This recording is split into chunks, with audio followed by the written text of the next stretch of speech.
Assalamualaikum warahmatullahi wabarakatuh. Halo pemirsa setia Sultan TV dimanapun Anda berada. Kembali lagi bersama saya Rodlorida tentunya dalam dialog bincang hari ini. Pemirsa, korupsi merupakan fenomena sosial, politik, dan ekonomi yang kompleks yang memengaruhi semua negara, serta merupakan kejahatan yang luar biasa dihadapi oleh setiap bangsa. Korupsi tentunya merugikan banyak pihak, serta membahayakan pembangunan sosial dan ekonomi. Sejarah Hari Anti Korupsi Sedunia atau Hakordia yang diperingati pada 9 Desember ini dilatar belakangi oleh munculnya kesadaran untuk mengakhiri dampak buruk korupsi, serta untuk menumbuhkan kesadaran publik terkait bahaya laten korupsi. Lalu, masih dalam rangka Hari Anti Korupsi Sedunia, apa saja harapan untuk kita tentunya masyarakat Indonesia? Saat ini telah hadir bersama kita melalui ruang virtual Zoom narasumber Bapak Rudi Hartono yang merupakan penyuluh dari Forum Pencegahan Anti Korupsi Banten. Mari kita sapa terlebih dahulu. Assalamualaikum Pak Rudi. Waalaikumsalam Mbak. Selamat siang semuanya. Selamat siang Bapak. Apa kabar nih Pak? Baik Mbak, sangat baik hari ini. Alhamdulillah kalau baik. Sebelumnya kami mengucapkan terima kasih Bapak telah meluangkan waktunya nih ya untuk beberapa menit ke depan kita berbincang di program Bincang hari ini, membahas mengenai teguhkan komitmen berantas korupsi. Baik, kita langsung saja nih Pak ya, karena ini masih berkenaan juga dengan Hari Anti Korupsi Sedunia. Selaku penyuluh nih Pak, dalam Forum Pencegahan Anti Korupsi Banten, bagaimana Bapak memaknai Hari Anti Korupsi ini? Ya sebenarnya ini momentum yang sangat baik, momentum peringatan Hakordia tahun 2024, khususnya di Provinsi Banten. Kita harus mampu menjadi pendorong bagi generasi muda, khususnya untuk anak SMK, SMA maupun mahasiswa untuk dapat menanamkan, mengimplementasikan 9 nilai integritas atau biasa disebut dengan Jumat Bersepeda KK. Menanamkan nilai-nilai anti korupsi ini ke generasi muda merupakan menjadi langkah awal bersama dalam mewujudkan Indonesia Emas tahun 2045. Harapannya tentu menjadi dasar kita sehari-hari dalam melaksanakan pembangunan baik di Provinsi Banten maupun khususnya untuk Indonesia. Demikian Mbak. Pak ya, ini kan dengan tema Hari Anti Korupsi nih Pak ya, yang meneguhkan komitmen berantas korupsi. Sebenarnya, mengapa sih Pak komitmen untuk memberantas korupsi sangat penting bagi pembangunan negara? Ya, tentunya sangat penting sekali Mbak, karena memiliki dampak. Korupsi itu mempunyai dampak yang buruk, bisa merusak berbagai aspek kehidupan, baik itu masyarakat, ekonomi, dan keberlangsungan generasi-generasi yang akan datang. Jangan sampai kita mewarisi hal-hal yang buruk untuk generasi yang akan datang. Baik, jadi memang ini kan harapannya juga besar ya Pak, bahwa generasi di Indonesia ini tidak akan mewarisi budaya korupsi yang sampai saat ini masih juga ya Pak. Kadang juga kita melihat kasus-kasus korupsi yang terus terjadi. Nah, ini bicara tentang kasus korupsi yang masih terus terjadi nih Pak. Sebenarnya faktor yang menghambat komitmen pemerintah nih Pak dalam memberantas korupsi ini sebenarnya apa sih Pak? Sebenarnya sih banyak faktor ya, saya ambil aja 4 faktor. Yang pertama bisa regulasi, bisa role model kepemimpinan. Jadi bagaimana pemimpin kita baik di daerah maupun di pusat menjadi contoh terbaik untuk anak buahnya atau untuk yang mensupportnya. Yang ketiga dari sisi kelembagaan juga Mbak, sejauh mana pemerintah daerah membuat komitmen tata laksana kelembagaan. Yang keempat bisa kompetensi aparaturnya, bisa dari SDM-nya, sumber dayanya seperti apa. Artinya hambatan-hambatan itu harus kita terobos. Di dalam Stranas PK juga ada penguatan. Ada yang dari Depdagri, yang dimotor oleh KPK dan Kemen Aparatur Negara, semuanya berkontribusi untuk sama-sama bagaimana korupsi di Indonesia itu dikikis pelan-pelan hingga tidak ada sama sekali untuk korupsi. Baik, memang kalau misal bicara hambatan tentu ada banyak ya Pak ya. Hambatan-hambatan yang ada ketika kita memang mau membersihkan Indonesia dari budaya korupsi. Lalu juga kita tahu bahwa ada banyak sekali lembaga-lembaga yang turut serta nih ya dalam menegakkan anti korupsi di Indonesia. Nah, selain lembaga-lembaga tersebut ya Pak, tentunya kita masyarakat nih punya peran. Nah, kiranya apa sih Pak peran yang dapat dilakukan oleh masyarakat untuk mendukung komitmen pemberantasan korupsi itu sendiri? Banyak sekali sebenarnya peran untuk masyarakat. Salah satunya bisa menjadi bagian seperti saya ini sebagai penyuluh anti korupsi.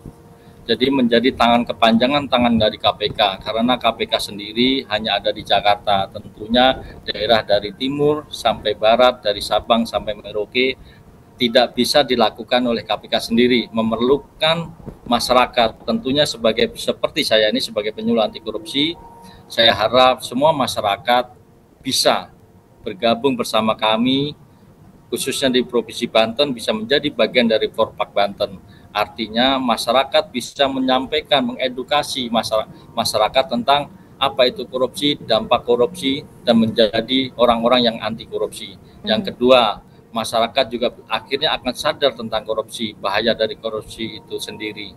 Jika setelah menjadi penyuluh anti korupsi dan masyarakat sadar anti korupsi, tentunya masyarakat juga harus mendukung pelayanan online. Artinya yang sekarang ini pelayanan online tatap muka harus ditiadakan. Untuk apa? Karena tatap muka saling bertemu itu sangat bahaya sekali, Bapak Ibu semuanya. Artinya bahwa semuanya aplikasi online itu harus segera kita lakukan. Yang keempat, masyarakat bisa mengadukan jika terjadi pelanggaran-pelanggaran. Salah satunya aspek pengaduan itu tentunya harus ada bukti, ada saksi utama, dan masyarakat jangan takut untuk mengadu karena pengaduan itu bisa dilakukan secara online. Ada WBS, WPK maupun apapun. Artinya ini adalah kesempatan masyarakat untuk terlibat langsung bagaimana korupsi harus kita berantas.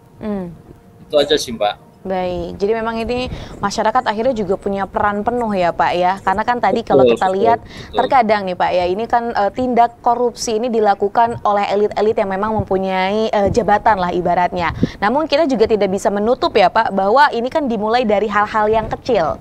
Dari hal yang kecil akhirnya juga ini kan masyarakat ada juga nih Pak ya terkait dengan korupsi itu adalah sistem yang tadi Bapak sampaikan. Nah ini sebenarnya Pak berkaitan dengan korupsi adalah sistem.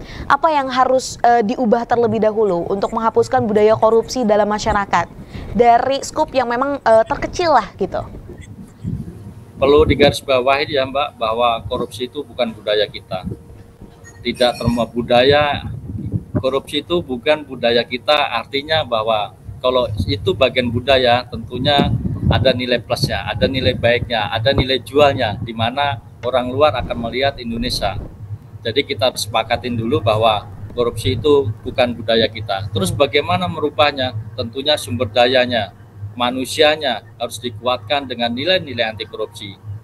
Salah satu contohnya yang tadi saya sampaikan dengan Jumat Bersepeda Kakak, ada jujur, mandiri, tanggung jawab, peduli, sederhana, disiplin, adil, dan kerja keras. Jika semuanya masyarakat mempunyai nilai-nilai integritas, tentunya saya yakin bahwa Indonesia akan terbebas dari korupsi.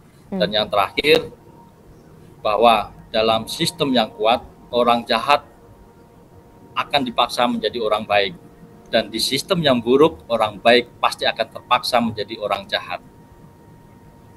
Baik, jadi memang ini perlu sekali ya untuk dinamika dalam sebuah sistem khususnya di Indonesia yang ini akan memunculkan lah gitu ya, salah satunya bibit-bibit korupsi ini harus segera dibenahi.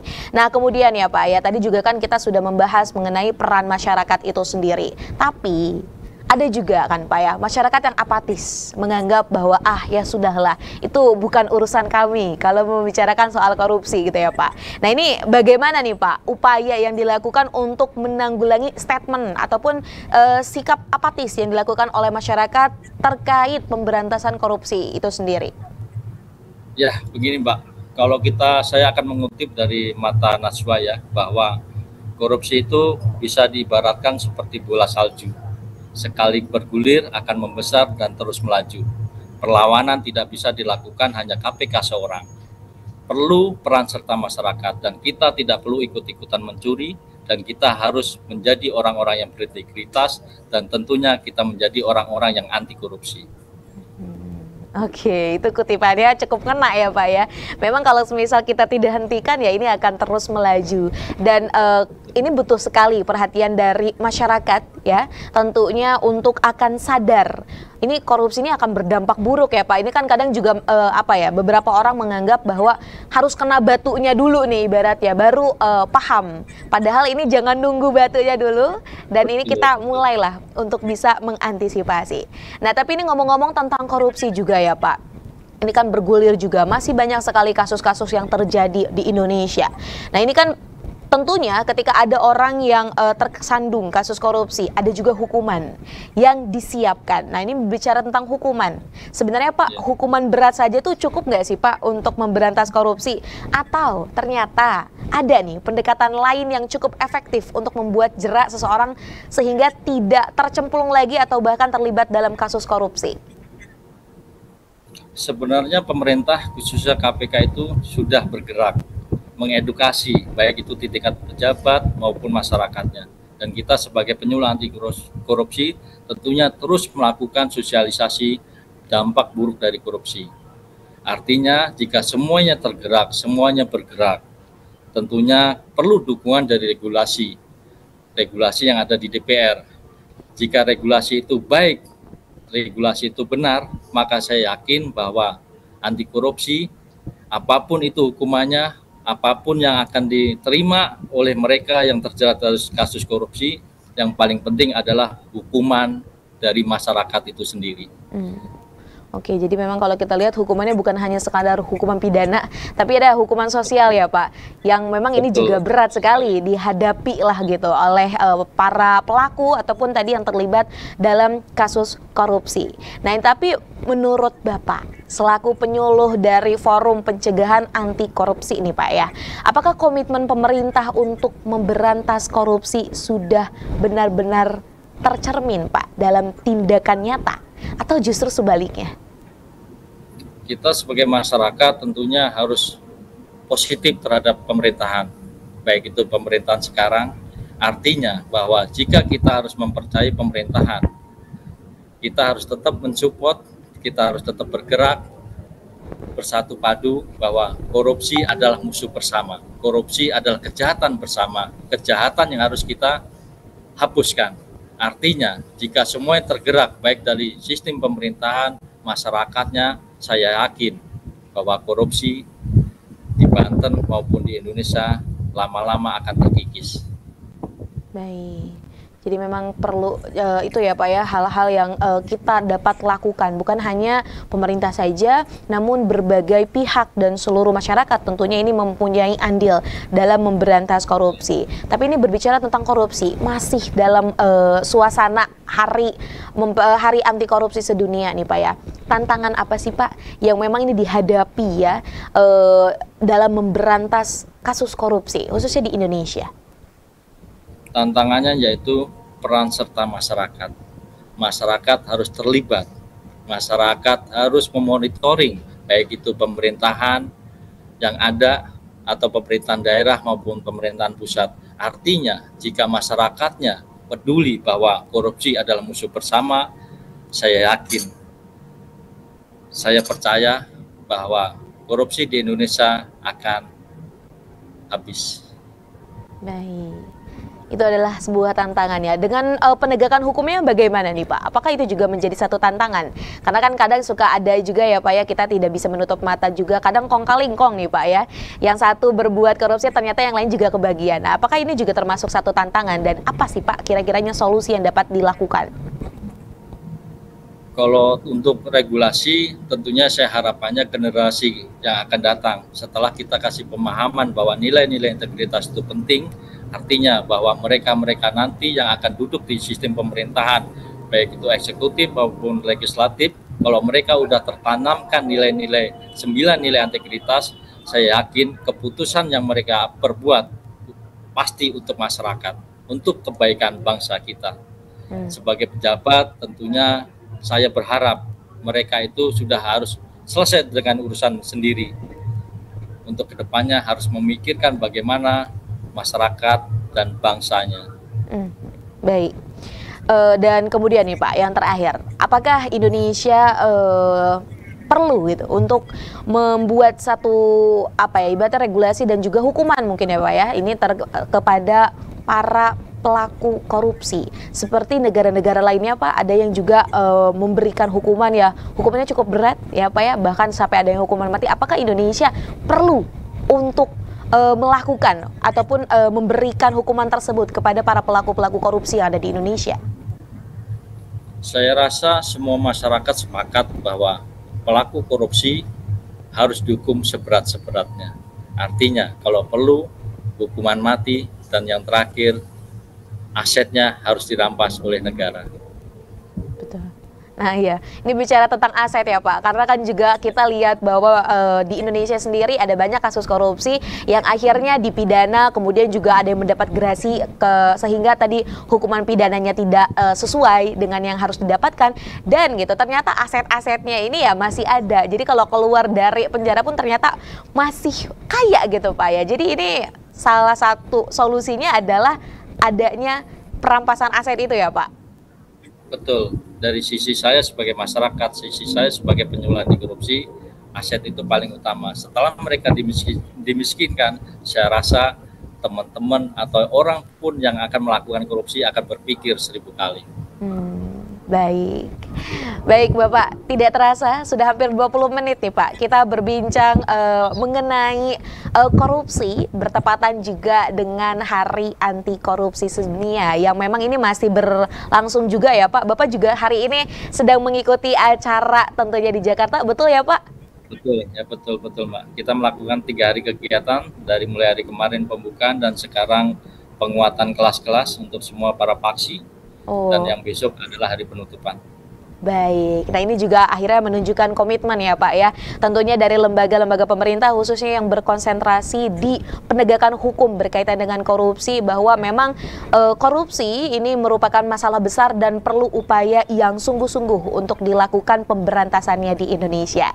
Nah sebelum menutup perjumpaan kita di siang hari ini Bapak, boleh disampaikan nih Pak closing statement kepada pemirsa setia Sultan TV tentang tema kita hari ini, teguhkan komitmen berantas korupsi. Silakan Pak. Ya, mulai dari sekarang saya berharap semua masyarakat, baik masyarakat sipil maupun aparaturnya, mari kita sama-sama berintegritas, biasakan yang benar dan membenarkan yang biasa. Salam anti korupsi. Baik, terima kasih Bapak untuk closing statement-nya.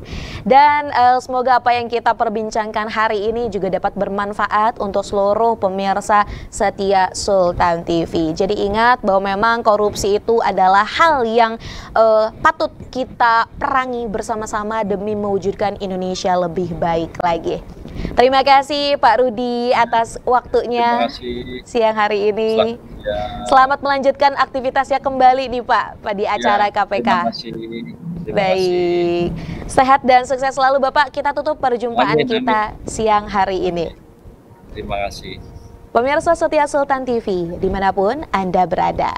Demikian pembicaraan kita hari ini bersama Pak Rudi Hartono yang merupakan penyuluh Forum Pencegahan Anti Korupsi Banten. Membahas sebuah tema teguhkan komitmen berantas korupsi.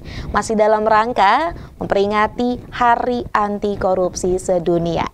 Semoga apa yang kita perbincangkan hari ini dapat bermanfaat dan juga berkelanjutan.